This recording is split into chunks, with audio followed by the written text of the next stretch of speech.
कहानी की शुरुआत में स्किप्टो नाम के एक आदमी को बाजार में दिखाया जाता है जिसकी दुकान पर सबसे ज्यादा ग्राहक आते हैं। इस वजह से बाजार के बाकी सब दुकानदार उससे बहुत जलते थे। स्किप्टो को इन सब लोगों से कोई फर्क नहीं पड़ता था क्योंकि उसका बेटा आरदी बहुत बीमार था जिसका ऑपरेशन करवाना था और उसी के लिए वह पैसे जमा कर रहा था। बहुत कोशिशों के बाद स्किप्टो ने पर्याप्त पैसे जमा करके आरदी का ऑपरेशन करवाया। पहली बार आंखें खोलने पर वह एक ऐसे शख्स को देखता है जो काफी डरावना था। आरदी इस बात पर ज्यादा ध्यान नहीं देता और उसे अस्पताल से घर ले आया जाता है। उसकी माँ और पिता काफी निश्चिंत थे, किसी को कोई चिंता नहीं थी, लेकिन आरदी घर पर भी उस बूढ़े व्यक्ति को देखता था। आखिरकार आरदी यह बात अपनी माँ को बता ही देता है। माँ उसे डॉक्टर के पास ले जाती है। डॉक्टर उसकी आंखें जांचते हैं और कोई समस्या नहीं पाते। वह आरदी की माँ को बताते हैं कि शायद सर्जरी की चिंता की वजह से आरदी को मतिभ्रम हेलुसिनेशन हो रहा है। डरने की कोई बात नहीं है। यह सुनकर वे घर लौट आते हैं। सीन कट होकर हमें स्किप्टो को दिखाया जाता है। वह अपनी दुकान बंद कर रहा था। तभी दुकान के बाहर उसे एक पोटली मिलती है जिसे उठाकर खोलते ही वह डर जाता है क्योंकि उसके अंदर काले जादू का सामान था। वह यह सारा सामान कूड़ेदान में फेंक देता है और घर आ जाता है। उस पोटली को खोलने के बाद से उसके कंधे में बहुत दर्द था। घर आते ही स्किप्टो जैसे ही अपने बेटे आरदी के पास जाता है, आरदी उसे देखकर चिल्ला उठता है क्योंकि आरदी उसकी कंधे पर बैठी एक सत्ता,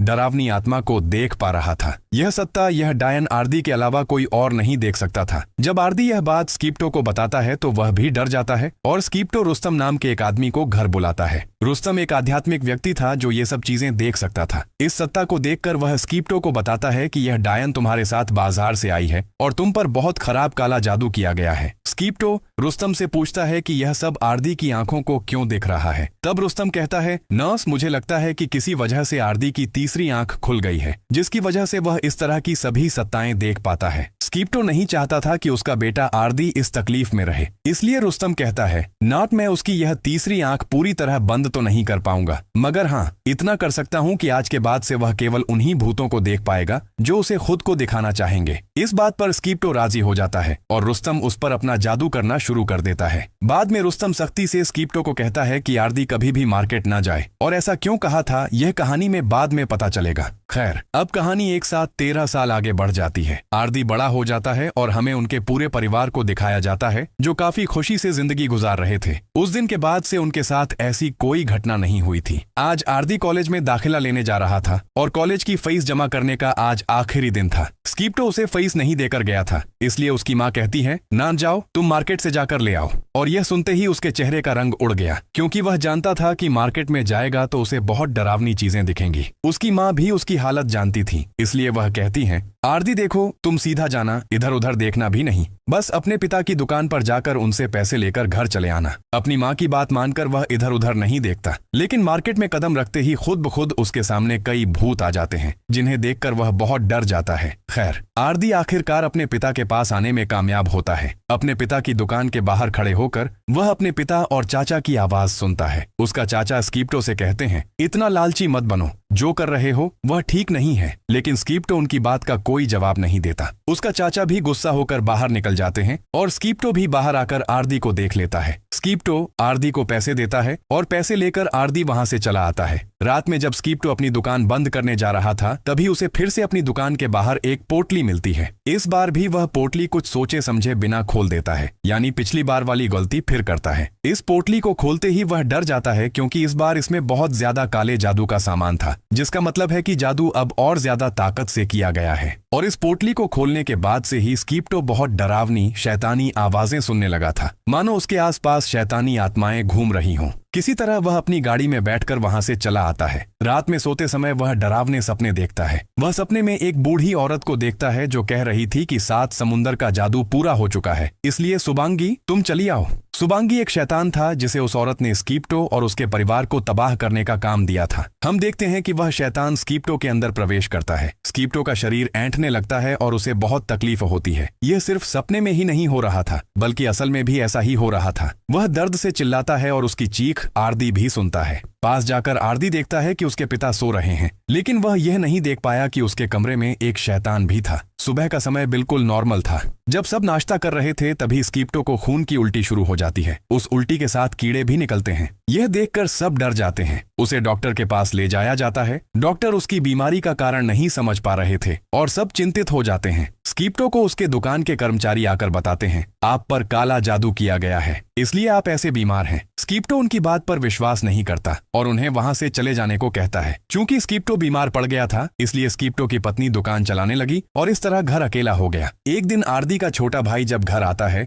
तो वह घर में अजीब चीज महसूस करता है। एक दरवाजा खुद ब खुद खुल रहा था, जिसके अंदर वह चला जाता है। बाहर जाकर वह देखता है कि वहां वही पोटली थी जो पहले स्कीप्टो को मिली थी। यह क्या चीज है, यह जाने बिना ही वह उसे खोल देता है। पोटली खुलते ही उसके साथ भी वैसी ही अजीब चीजें होनी शुरू हो जाती हैं। वह भी शैतानों की डरावनी आवाजें सुनने लगता है। वह समझ जाता है कि यह काले जादू की पोटली थी। इस सब की वजह से बच्चे की हालत बहुत खराब हो जाती है। रात में जब सब घर लौटते हैं तो वे देखते हैं कि आरिफ को बहुत तेज बुखार है। साथ ही स्कीप्टो की हालत भी और ज्यादा खराब होने लगी थी। आरदी स्कीप्टो के कमरे से अजीब आवाज सुनता है। वह जाकर देखता है कि स्कीप्टो ऐसे छटपटा रहा है जैसे कोई उसका गला घोंट रहा हो, लेकिन यह कौन कर रहा था? आरदी यह नहीं देख पाया। वे स्कीप्टो को अस्पताल ले जाते हैं। उसका शरीर बिल्कुल बेजान हो गया था। डॉक्टर बताते हैं कि वह कोमा में चला गया है। अब चूंकि स्कीप्टो बीमार था, उसकी देखभाल के लिए भी किसी को रहना जरूरी था, इसलिए उसकी मां स्कीप्टो के पास रहने का फैसला करती है और आरदी को दुकान की जिम्मेदारी दी जाती है। वह जब दुकान पर जाता है तो उसे एक दिल दहला देने वाली खबर मिलती है कि उनकी दुकान पर अब ग्राहक आना बंद हो गए हैं। इस वजह से दुकान के कर्मचारी भी काम छोड़कर जा रहे थे। ये सुनकर आरदी और ज्यादा दुखी हो जाता है। खैर, वह अकेला ही दुकान संभालने लगता है। रात तक कोई ग्राहक नहीं आया और जब पूरा बाजार बंद हो जाता है तब एक ग्राहक आता है। यह लड़की कोई इंसान नहीं थी, लेकिन आरदी यह नहीं समझ पाया। लड़की ने जो जो चीजें मांगी थीं, आरदी वह देता रहा और जैसे ही आरदी लड़की की तरफ चीजें बढ़ाता है, तभी लड़की उसे अपना डरावना भूत का चेहरा दिखाती है। वह गुस्से में थी और आरदी से कहती है, तुम्हारे लिए मेरी मौत हुई है। ये सुनते ही आरदी डर जाता है और लड़की उसकी दुकान से चली जाती है। आरदी लड़की का पीछा करता है और देखता है कि वह बगल की एक दुकान में घुसी है और दुकान के पीछे छिप जाता है। आरदी उस कमरे का दरवाजा खोलता है तो देखता है कि वहां काले जादू का सामान रखा हुआ है। कुछ ही देर में उस दुकान का मालिक भी वहां आ जाता है और आरदी को पकड़कर डांटने लगता है। डर कर आरदी घर वापस आ जाता है। वह समझ गया था कि उन पर काला जादू किया गया है, इसलिए वह रुस्तम को बुलाता है, वही शख्स जिसने पहले भी उसका इलाज किया था। उनके घर आते ही वह आदमी चिंतित हो जाता है क्योंकि इतना ताकतवर काला जादू उसने पहले कभी नहीं देखा था। वह जल्दी से उन्हें कुछ बैंड देता है जो उनकी रक्षा करेंगे, लेकिन अब शायद इन बैंड से भी कुछ होने वाला नहीं था क्योंकि आरदी के भाई आरिफ की तबीयत बहुत खराब हो जाती है और उसकी मौत हो जाती है, जो आरदी को पूरी तरह से तोड़ देती है। वह गुस्से में आकर अगले ही दिन अपने चाचा के पास गया और उन्हें बुरा भला कहने लगा और कहा, बताइए क्यों कर रहे हैं ये सब? मेरा भाई भी तो मर गया,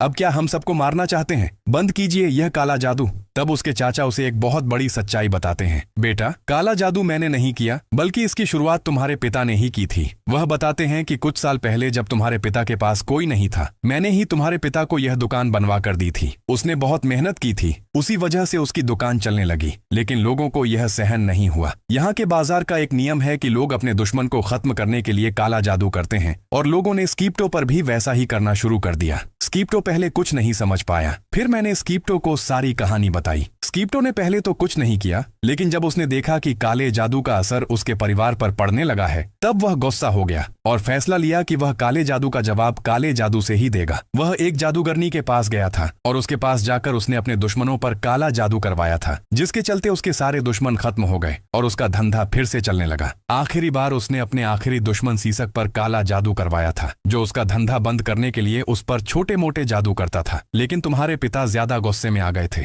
और उन्होंने एक बड़ा जादू करवा दिया, जिसके कारण सीसक तो नहीं लेकिन उसकी बेटी मर गई। जिसके बाद सीसक ने अपनी बेटी का बदला लेने के लिए तुम्हारे पिता पर यह सबसे खतरनाक काला जादू किया है, समुंदर का काला जादू। ये सब सुनकर आरदी बहुत चिंतित हो गया। दूसरी तरफ हमें दिखाया जाता है कि एक जलती हुई पोटली आकर उनके घर में गिरती है, जिसे आरदी की मां ने खोल दिया था। जैसे ही महिला ने इस पोटली को खोला, उसकी तबीयत खराब हो जाती है। घर आकर आरदी जैसे ही यह सब देखता है, वह तुरंत रुस्तम को बुलाता है और रुस्तम इस पोटली को देखकर समझ जाता है कि यह सबसे खतरनाक समुंदर का काला जादू है। वह उन सबको बताता है कि अगर कोई इस पोटली को देखे तो वह कभी भी इसे हाथ न लगाए। वह आरदी को कहता है कि तुम अभी तक इसीलिए जिंदा हो क्योंकि तुमने आज तक यह पोटली नहीं खोली। इससे पहले एक पोटली तुम्हारे भाई ने खोली थी, वह मर गया, और उससे पहले पोटली तुम्हारे पिता ने खोली थी और वह अभी तक कोमा में है। रुस्तम वह जादू की पोटली लेकर यहाँ से चला जाता है और कहता है कि मैं इसका हल भी ढूंढूंगा, तुम बस अपना ख्याल रखना। लेकिन आज सिर्फ ख्याल रखने से काम नहीं चलता। एक पक्षी के रूप में एक शैतान आरदी की माँ के घर आता है और उनका गला घोंटकर उन्हें मार देता है। आरदी बहुत टूट चुका था, उसकी बहन के अलावा उसके पास कोई नहीं था। वह अपना बदला लेना चाहता था, अपने पिता का बदला लेना चाहता था। रुस्तम उसके पास आता है और रुस्तम उसे बताता है कि मुझे पता चल गया है यह कौन सा जादू है। यह जादू सुबांगी शैतान की मदद से किया गया है, जिसे जगाना इतना आसान नहीं है। इसे जगाने के लिए 7 समुंदर का पानी इस्तेमाल करके जादू किया जाता है, जिसके बाद यह शैतान जाग उठता है। अगर तुम्हें इस सुबांगी शैतान को मारना या सुला देना है तो तुम्हें वह 7 समुंदर का पानी लाकर अपने पिता को शुद्ध करना होगा,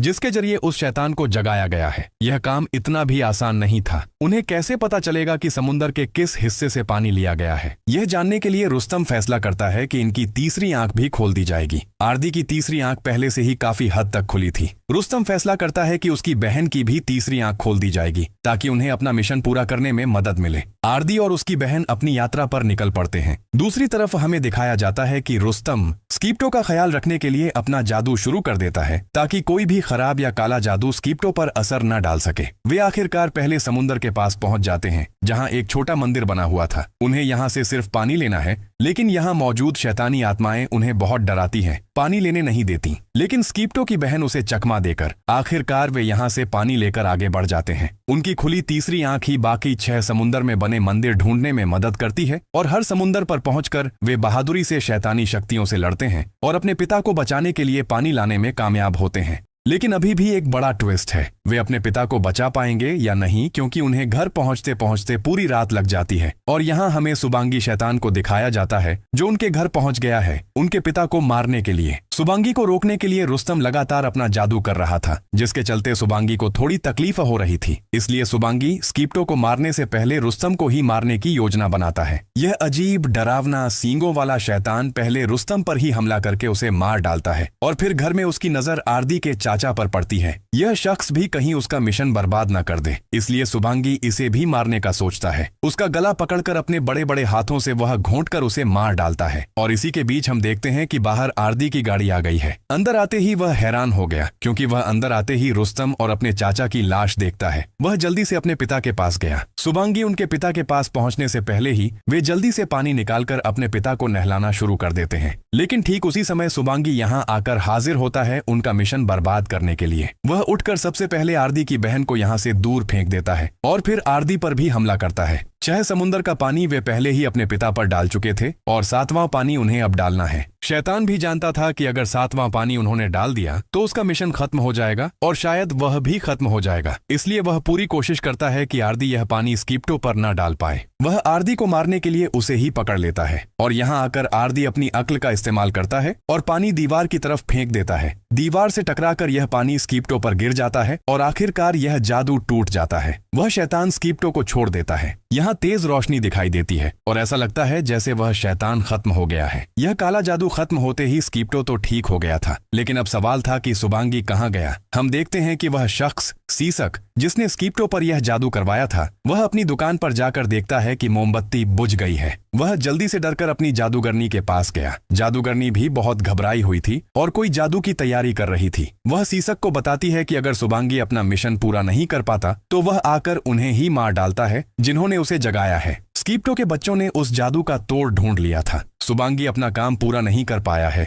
और अब वह किसी की जान लिए बिना सोएगा भी नहीं। वह सिर्फ हम दोनों की जान लेने किसी भी वक्त यहाँ आ जाएगा। वे बात कर रहे थे, ठीक तभी पीछे से सुबांगी आ भी गया, जिसे देखते ही जादूगरनी बहुत डर गई। वह अपनी मौत को अपने सामने देख रही थी। सुबांगी अपने बड़े बड़े हाथों से उसका गला घोंटकर उसे मार डालता है। बाद में सुबांगी सीसक को भी मार डालता है और यह सारा जादू का खेल यूं ही खत्म हो जाता है। कहानी के पोस्ट क्रेडिट सीन में हमें स्कीप्टो को दिखाया जाता है, जिसने अब आरदी और अपने परिवार से वादा किया है कि वह अब कभी यह काला जादू नहीं करेगा। और बस यही दिखाकर यह मूवी यहीं खत्म हो जाती है।